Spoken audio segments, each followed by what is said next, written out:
South India shopping mall లో block buster Ashadham #1 kilo sale.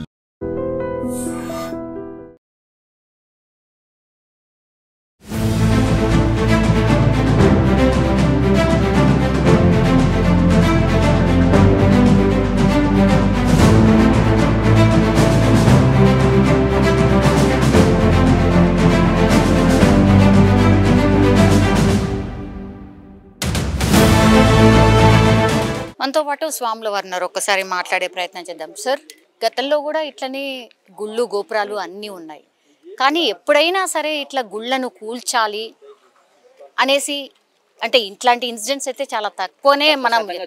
And ఇంకోటి ఏంటంటే road మధ్యలో కూడా చాలా దేవాలయాలు మస్జిద్లు ఉంటాయి, వాటిని టచ్ చేయట్లేదు. వీటిని ఎందుకు మరి అంటే ఇప్పుడు మీరు మాట్లాడే విషయ వివరణ తీసుకుంటే అమ్మా, ఒక గుడి ఒక విశేష వివరణ తీసుకుంటే 100 సంవత్సరాలు 80 సంవత్సరాల చరిత్ర అమ్మ.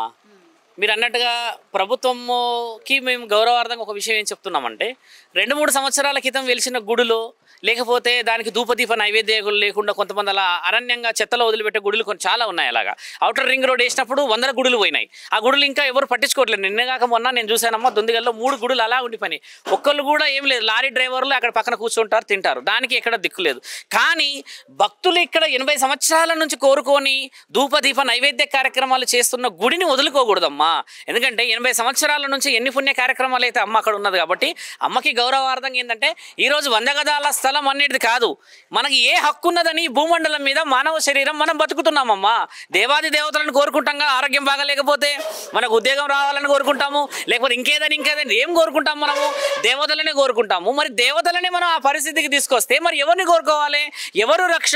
ఈరోజు శ్రీహరికోటలో పోయి చూస్తే అక్కడ దేవాది దేవతలు ఉన్నారు. అక్కడ ఎక్కడెక్కడో రాకెట్ లాంచింగ్లు చేస్తే దేవాది దేవతలు అక్కడ ఉన్నారంటే దేవత ఉన్నది కాబట్టే కదా ఈరోజు మనందరం ఈ విధముగా ఐక్యతని, ఐకమత్యాన్ని, సనాతన ధర్మాన్ని అని అడుగుతున్నాం. కాబట్టి మా సాధువులందరం కూడా మేము ఏమని ఆలోచన చేసుకొచ్చాం. ఇందాకే వచ్చింది మాకు, వాళ్ళందరూ కూడా లైవ్లోకి వస్తున్నాం అని చెప్తే ఒక మాట ఏమన్నారు అంటే వాళ్ళు, స్వామి ఇప్పుడు తెలంగాణకి మీరు ఉన్నారు, అక్కడ మాట్లాడుతున్నారు, చేస్తున్నారు కదా, ఇప్పుడు మన అందరం కలిసి చేయాల్సిన పని ఏంటి అంటే నేను ఒక మాట అడిగాను, స్వామి అక్కడ అమ్మవారిని ప్రతిష్టాపన కార్యక్రమాలు చేయాల్సినది ఒకటే మిగిలి ఉన్నది, ప్రభుత్వం నుంచి సానుకూలత తీసుకురావాలంటే సాధువులందరం ఏంటంటే గొడవలు చేసుకొని లాఠీ చార్జీలాగా చేసుకొని ఇలా ఇంత వయసు ఉన్న వాళ్ళందరికీ ఇబ్బందులు అయితే అమ్మ, ఆరోగ్యాలు ఇబ్బంది అవుతాయి. 4 రోజుల నుంచి వర్షం ఉండి ఈ రోజు నిన్ననే కొంచెం ఎండ ఉంది కాబట్టి ఏంటంటే ప్రకృతి కూడా పనులకి సహకరిస్తున్నదన్న ఆలోచనతో గుడిని కాపాడుకోవాలి. పెద్దమ్మ తల్లి యొక్క చరిత్ర 80 సంవత్సరాలమ్మ.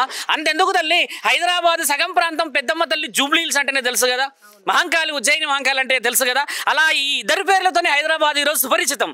నిన్న కాక మొన్న బోనాల పండుగ పెద్దమ్మ తల్లిది అయింది. 4 వారాలు మనం ఎక్కడెక్కడో బోనాలు ఎందుకు చేసామంటే ఇది ప్రపంచ ఖ్యాతిగాంచిన చరిత్ర అమ్మ మన తెలంగాణది. దేవీ దేవతలను ఇక్కడ పూజించినట్టుగా మనం ఎక్కడ పూజించము. ఇక్కడ చూడండి, శ్రావణ శుక్రవారాలు మొదలైతే మనందరం ముత్తైదులందరూ వాయినాలు ఇవ్వడానికి సిద్ధమవుతున్నారమ్మా. ఎందరో ఛానళ్ళలో వెయిటింగ్ చేస్తున్నారు, స్వామి శ్రావణ మాసం వచ్చింది, ఏం చేయాలి, ఎలా పోవాలి, మనం అందరూ కొన్ని సూచనలు ఇవ్వాలంటే 4 రోజుల నుంచి నేను అన్న మాట ఏంటంటే, ఒక మహాముత్తైదు పెద్దమ్మ తల్లికే ఈ రోజు పరిస్థితి ఏర్పడితే మరి మిగతా ముత్తైదులందరికీ ఏం వాయినాన్ని ఇవ్వాలి? కాబట్టి స్త్రీశక్తి చాలా గొప్పదమ్మా, పరాశక్తి చాలా గొప్పది, ఆది పరాశక్తి చాలా గొప్పది. కాబట్టి పెద్దమ్మ తల్లికి న్యాయం జరిగేంత వరకు మనందరం కూడా సానుకూలంగా ప్రభుత్వాన్ని ఖచ్చితంగా అడిగి తెలుసుకోవాలి. వానర సేనకు సంబంధించిన కొందరు సాములు ఈరోజు అక్కడ లెటర్ పెట్టారు, నిన్న కూడా చాలా మంది లెటర్లు పెట్టారు. కాబట్టి ప్రభుత్వం ఖచ్చితంగా అమ్మ వాళ్ళందరినీ నిర్ణయాలుగా బలంగా తీసుకొని ఇక్కడ ఉన్న ఈ నమ్మకాలన్నీ గెలిపిస్తుంది. నేను ఎక్కడో మనిషిని ఇక్కడ దాకా ఎందుకు వచ్చానంటే, అమ్మ పెద్దమ్మ అందరికీ అమ్మే. ఇప్పుడు మీరు మాకు అమ్మే, అక్కడ చూస్తున్న వాళ్ళందరూ మనకు అమ్మే. కాబట్టి మన ఆడబిడ్డకి అవమానం అనేది మనం తట్టుకోలేము. ఈరోజు మనందరం ఐక్యం కావాలి. సాధువులందరూ కూడా ఏమన్నారు, గుడి ఖచ్చితంగా రావాలి, గుడికి సంబంధించిన విషయంలో మనందరం ప్రభుత్వం నుంచి అన్ని లెటర్లు పెడదామంటే మేమంతా చాలా అఫీషియల్గానే వెళ్ళాం. ఎందుకంటమ్మా గొడవ చేస్తే వచ్చేది కాదు, ప్రభుత్వానికి కూడా మనందరూ బాధలు తెలిసేలా చేసుకోవాలి. ప్రభుత్వం చేతిలో ఎన్నో పనులు ఉంటాయి కాబట్టి 100 గజాల స్థలం ఇవ్వలే మా తల్లి, లక్షల కోట్ల ఎకరాలు ఎన్నెన్నో ఎక్కడో మునిగిపోయి ఉన్నాయమ్మా. 100 గజాల స్థలం ఇస్తే ఆ జగన్మాతకి ఎంత ఆనందము. తద్వారా నేనైతే నమ్మనమ్మా అమ్మ ఇక్కడ లేదు అని అంటే. 80 సంవత్సరాల నుంచి అమ్మ ఉండబట్టే కదా ఈ రోజున ఈ ప్రాంతానికి ఇంత విలువ వచ్చింది. అలా కాదని చెప్పమనండి, ఒక భక్తుని చెప్పమనండి. ఎక్కడెక్కడో గ్రామ దేవతలు ఎందుకు పూజిస్తాం? కళ్ళు సాగ వస్తారు, బెల్లం సాగ వస్తారు, యాటలు వస్తారంటే ఎన్ని కార్యక్రమాలు వాళ్ళు చేస్తే మనం ఈరోజు అమ్మలను మొక్కుతామమ్మా. పెద్దమ్మ తల్లికి కూడా గౌరవం ఇవ్వాలి. అమ్మకే మనం విలువ ఇవ్వకపోతే ఆ అమ్మ మనకి అన్ని విషయ వివరాలు తెలిసేలా చేస్తుంది. కాబట్టి జగన్మాతను కాపాడుకోవాలి. కారణ జన్ములందరూ చాలా మంది ముందుకు వస్తున్నారు. ఇక్కడ ఉన్న ప్రాంతవాసులందరూ సుభిక్షంగా, సౌష్ఠవంగా, ఆరోగ్యాలుగా ఉండాలి. నేను అనే మాట కూడా మరోసారి చెప్తున్నాము ఛానల్ ద్వారా కూడా. అమ్మని ఏ రోజైతే ప్రభుత్వ అధికారులు మనకి న్యాయపరంగా అప్పచెప్తారో, అప్పచెప్పిన రోజు మంచి రోజు చూసి 111 మందికి ముత్తైదులకి వాయినం కాళ్ళకి పసుపులు పెట్టి వాళ్ళకి గౌరవంగా నెత్తిలో పువ్వులు పెట్టేసి వాళ్ళ ద్వారా అమ్మకి అభిషేకం ఒకటి చేయించాలి. తర్వాత 1000 బోనాలు ఆ అమ్మకి తీసుకొచ్చి ఇచ్చి సమర్పిస్తే కానీ అమ్మ శాంతించదు. ఎందుకంటే శ్రావణ మాసంలో అమ్మకి అగౌరవం జరిగింది కాబట్టి అమ్మ కోరుకునేది, ఆడపిల్లలు కోరుకునేది ఒక చిన్న వాయినమే. కాబట్టి ఆ వాయినం నా తండ్రి పరమశివుడి ద్వారా, జగన్మాత పార్వతి ద్వారా అమ్మల కన్నా అమ్మ పెద్దమ్మ తల్లికి న్యాయం జరగాలని చెప్పి మా ఆలోచన తల్లి. ఇది బంజారా హిల్స్లో ఉన్నటువంటి ఒక ప్రైమ్ ఏరియా అనుకోవచ్చు. ఒక్కసారి అక్కడ చూడండి, this land belongs to government of Telangana. ఇందులోనే పెద్దమ్మ గుడి ఉండింది. పెద్దమ్మ గుడిని కూల్చే ప్రయత్నం చేశారు. ఇది యాక్చువల్లీ 12 ఎకరాల భూమి.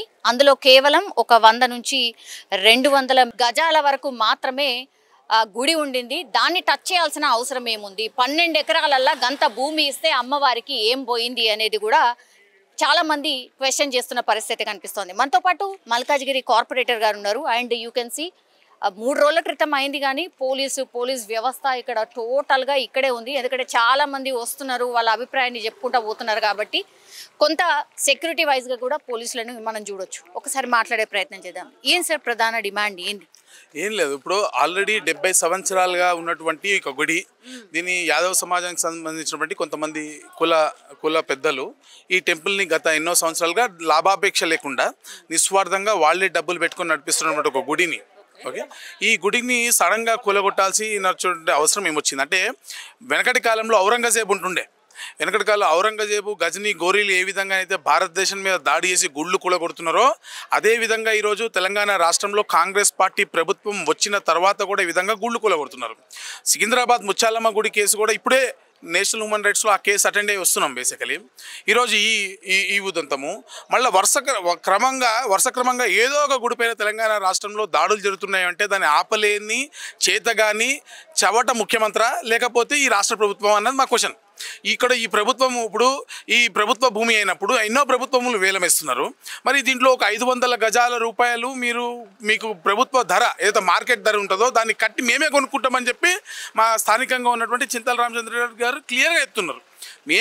మేము కొని మేము ఆ ట్రస్ట్కి అప్పగిస్తాం ఈ భూమిని, మీరు నిజంగా ప్రభుత్వ భూమి అనుకుంటే అమ్మండి, వాటి ట్రస్ట్కి ఇవ్వండి, గుడి కోసం ఇవ్వండి, మేము డబ్బులు పే చేస్తాము. ఆ గుడి కట్టడం మా హక్కు. ఈ భారతదేశంలో ప్రభుత్వ భూమిలో ప్రభుత్వానికి అధినేత అయినటువంటి అమ్మవారి గుడి కట్టడానికి వీళ్ళకి వచ్చినటువంటి ఇబ్బంది ఏంటి? ఈ 12 ఎకరాల భూమిని కాపాడండి, దానిపైన ఏదైనా ప్రభుత్వానికి సంబంధించిన కార్యక్రమాలు చేయండి, దీంట్లో 500 గజాలను మేము కొనుక్కుంటాం, దాని గుడి కోసము మీరు కేటాయించండి అని చెప్తే ఈ రాష్ట్ర ప్రభుత్వం కానివ్వండి, స్థానికంగా ఉన్నటువంటి మేయర్ గారు కానివ్వండి, ఇక్కడ ఉన్నటువంటి ఎండోన్మెంట్ మినిస్టర్ కానివ్వండి, ఈ రాష్ట్రంలో ఎందుకు స్పందించట్లేదు?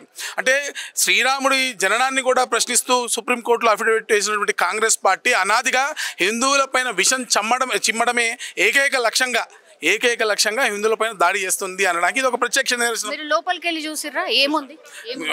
ఉన్న గుడిని పూర్తిగా నేలమట్టం చేసినటువంటి పరిస్థితి ఉంది. నాకు ఒక విషయం అర్థమండి, అక్కడ ఒక మొత్తం ఓపెన్ ప్లేస్లో గుడిని కూలగొట్టిర్రు. దాన్ని పోయి చూడడానికి ఎందుకు నిరాకరిస్తున్నారు? పోలీస్ ప్రభుత్వం ఇక్కడ ఆపి ఎందుకు పెద్దగా ఇక్కడ అంత హంగామా చేయాల్సిన అవసరం ఉంది? పోయి గుడి చూసుకొని వస్తారు అంతే. నేను అంటే ఇక్కడ ఏమన్నా ఇప్పటికిప్పుడు గుడి కట్టాల్సినటువంటి కట్టమని కూడా ఎవరు అంటలేరు కదా.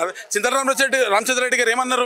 మీకు ప్రభుత్వ భూమికి ప్రభుత్వ ధర కట్టి మేము గుడి కట్టించి వాళ్ళకి అప్పగిస్తామని చెప్తా ఉన్నారు. ఇది సరసమైనటువంటి ఒక డిమాండ్, న్యాయమైనటువంటి ఒక డిమాండ్ని ప్రభుత్వం ఎందుకు పరిశీలిస్తలే అన్నది ఒక విషయం.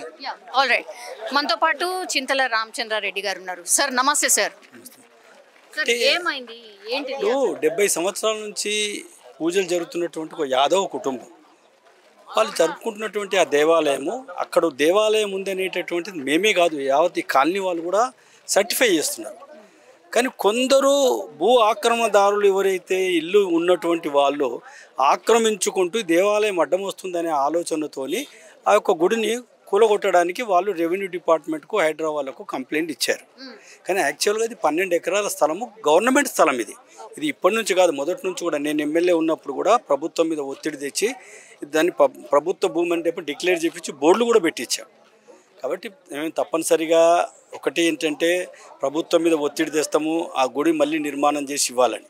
లేదంటే మార్కెట్ రేట్ ప్రకారం మాకు ఒక 500 గజాల స్థలం ఇవ్వండి, మేము గుడి నిర్మాణం చేసి ఆ యాదవ కుటుంబానికి హ్యాండ్ ఓవర్ చేస్తాం. మాకు ఫైనల్ డిమాండ్ ఇది. ఓకే, ఎవరైనా రెస్పాండ్ అయినారా సార్? ఇప్పటి వరకు గవర్నమెంట్ తరఫు నుంచి మనకు దేవాదాయ శాఖ మంత్రి ఉన్నారు, ఎవరైనా కలెక్టర్ గారితో మాట్లాడాను. కలెక్టర్ గారు 2 రోజులు క్యాంప్లో ఉన్నారు.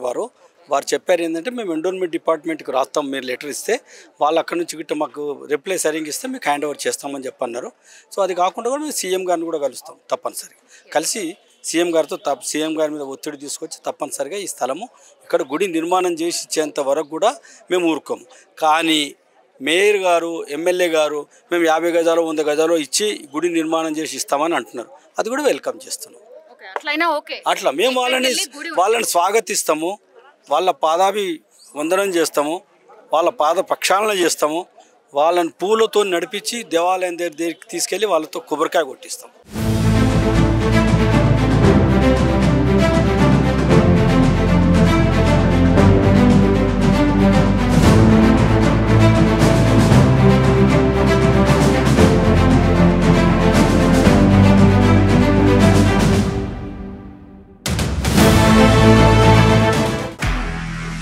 నిజంగా ప్రస్తుతం ఉన్నటువంటి సమాజం దేనికి ప్రయారిటీ ఇస్తుంది? ఆర్థిక సంబంధాల చుట్టూ మాత్రమే తిరుగుతుంది.